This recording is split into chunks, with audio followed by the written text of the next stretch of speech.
The purpose of this tutorial is to show you how to do a custom table of contents for a book bundle using Scrivener for Mac.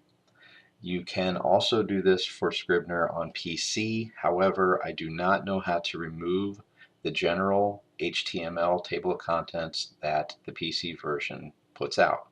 I do know how to do it in the Mac version, but not in the PC version. I have not been able to find that. If anyone does know how to find that, please comment on this video explaining where to go to do that, because that would be very useful to know.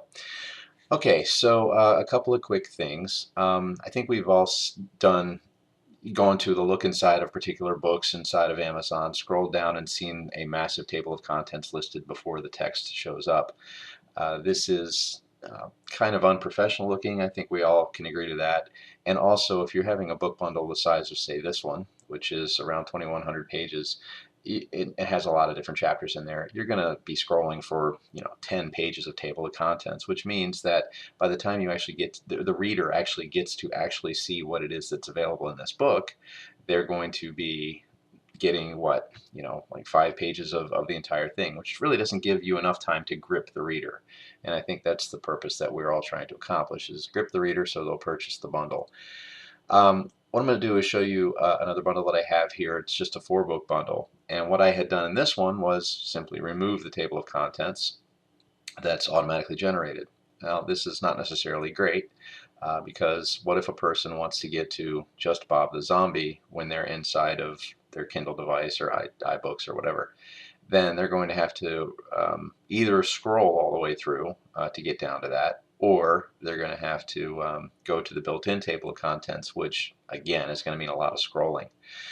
Even worse, I did the same thing here because I didn't know how to do a custom table of contents at the time using Scrivener, and so this is, was really bad, because if a person wanted to get to, say, Angry Robots, that's going to be a lot of scrolling to get there, even if they are using their built-in table of contents.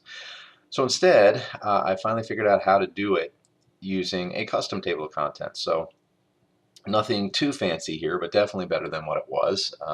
And that was basically, I put each one of the series, I separated those out, and then I set a link to go to each one of the books in that series. Now it just goes to the front of the book, but again, I think that's way better than either having a massive table of contents or having no table of contents at all. Now, since we're on the look inside, I can't really show you, if I were to come down here and click on Earthlings, it's not going to take us anywhere because, as you know, it limits the distance that you can go. However, if I click on A Quest of Undoing, you can at least see that it jumps to that section. And the other links do in fact work. I have verified that, of course, before releasing it. So to show you how to do this, again, I'm just going to point out that this is the Mac version. If you can do most everything I'm going to show here on the PC version, except again this one piece, which I do not know how to do. I'm sure there's got to be a way to do it. I just don't know it at this point. But here's one of the things that you're going to have to do in the compile section. Under the layout tab, now this is assuming you have compile set for something like Mobi or something like that. Some of them that you choose, you won't see all of the different tabs in here. So this is currently under Kindle. You go to the layout tab and you see this generate HTML table of contents. You want to unclick that. So basically, just by doing this and then clicking compile, you're going to be creating the book similar to what I had done here on this one, where it just does not have a table of contents at all. Okay, so that's what that's going to do, and you definitely want to do that because while this one does have the little table of contents up here, you don't want to have a massive table of contents and then have this little table of contents. So you definitely need to click that item again one more time. It's under layout, under your compile section, under layout, generate HTML table of contents, uncheck. Now it was just checked again because I clicked cancel instead of compile. I don't want to go through a compile phase while we're doing this video. So all right, now how to add the custom table of contents. So I have my book broken down into front matter, draft, and so on. You can change these. You don't have to use the front matter. A quick idea of what front matter is: this is mostly going to be used for creating a book like on CreateSpace or something like that. But I try to stay consistent with these on all of my books because that way it's easier for me to do the CreateSpace creates. and so on. So I have these separated out in this particular format. And then as far as draft, obviously you can set this to be manuscript or whatever. I just leave it as is because I don't really use all of the different pieces and functionality there. So in the front matter, I'm going to right click, I'm going to add new text, and then that's going to show up here in the untitled section. So I'm just going to type in table of contents.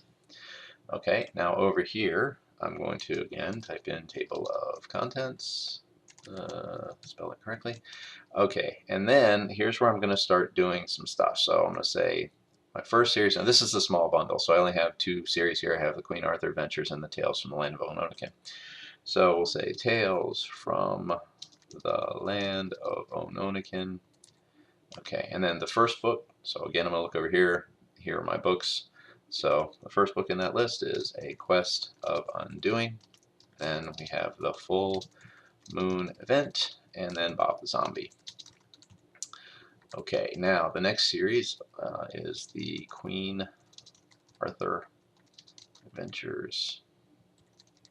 Okay, and the book is not the Find, let's try that again, The Ring of Veiling. All right.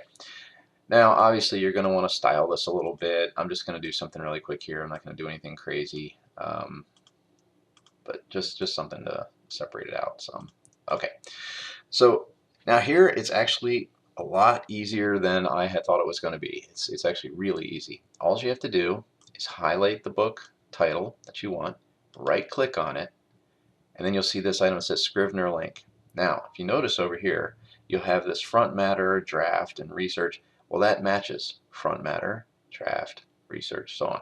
So since I want to have one of these items in here, so let me just show you. A Quest of Undoing from this particular folder, that's where I want the person to hook up to. So I want them to come here. And then in the Full Moon Event, I want them to come here, and so on and so forth. Since that's what I'm doing, that's what I'm going to highlight. So I've highlighted this text, Scrivener link. So I'll go to draft. Then I'm selecting Tales from the Land of Ononoke. Oops, I clicked it too soon. Sorry about that. Try this again. Go to draft, Tales from the Land of Ononoke, A Quest of Undoing, and then select that first item. And now that's what this is connected to. Now you can do this another way if you want. What you can do is let's do this with the Full Moon Event. I can select this item and right click on it, and then I can copy document link right there, and now I can go up to table of contents, highlight this, and now when I go to Scrivener link, you'll see the Full Moon Event is a suggestion because that's the one that I just copied. So I can do it that way as well. Personally, I just find it a lot easier to just highlight it, right click on it, go to the Scrivener link, and then find the particular location, Bob the Zombie, and then just choose the item. And there it is. So I'll just do this last one real quick. Draft, Queen Arthur, and then choose that one. Boom. Now, the table of contents is now in here. Notice it's in my front matter. I put it after my free book offer, all that kind of stuff. Now, if I click on any of these so we can test it out, let's just choose the Full Moon Event. I click on it, and boom, up pops the Full Moon Event. So that just shows us that it is going to the right spot. The Ring of Veiling does the same thing. Now, you're not limited to here. If you want to do, like, a thanks for reading, you can certainly come down here and do, or instead of that, let's just say we'll do about the authors. Let's do it that way. Okay, and in this way, if somebody wants to jump to that for whatever reason, then we go into the draft. We have about the authors, and then boom, the about the authors is there, and there it is. So now when you do your compile, you just have to make sure that you've selected to include in your contents. There, it's already selected. And I personally on these, I do an as is, so that way they stay whatever I have them look like. And then you compile it out, and that's pretty much all there is to it. Hopefully that helps you out.